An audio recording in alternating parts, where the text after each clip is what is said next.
I'm Julian Ovenden. Tanya Franks. Giles Torreira. Michael Benz. In this new European premiere of Paul Grillon's Power of Sale.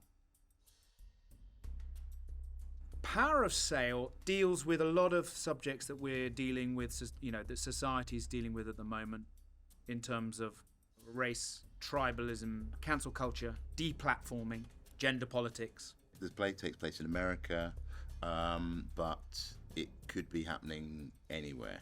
It takes place in Harvard University, so it's a campus story, but then it has much wider significance. It deals with obviously the politics within the university, but of course the outside politics as well. One of the major themes is about the freedom of speech and about when you give a platform to certain people, what are you doing when you do that? The play allows, I think, a lot of space ultimately for an audience to make up their own mind about what they're seeing and what they're being told, and it kind of does that in a really smart way because of how information is kind of given to you. Power of Sale was first produced in 2019 when some of these issues on college campuses were bubbling up. But in the years since, some of the issues at hand about free speech, offensive speech, hate speech, they've become even more in the news.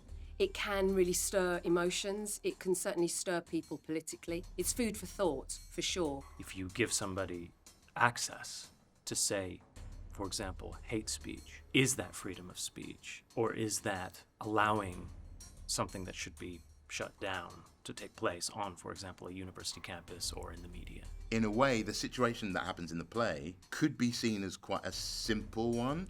If you're watching the play, you kind of go, well, I believe that, or you might say, I believe that. Whereas actually what the play then starts to do is go, it's much more complicated than that. It's very present with how much we do allow free speech, the freedom of speech, and how much we do allow for platforms to really have a balanced view, love or hate the views, but whether we allow that to happen.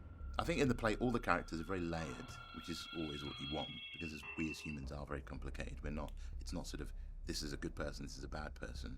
We're all messed up and we're all capable of being problematic, making problematic choices. We're all capable of being intolerant of other people. And that, to me, is a sort of fascinating paradox and a fascinating contradiction. And the play, I think, all the characters, to a certain degree, have those contradictions within them, which make for, I think, a really interesting 90 minutes in the theatre.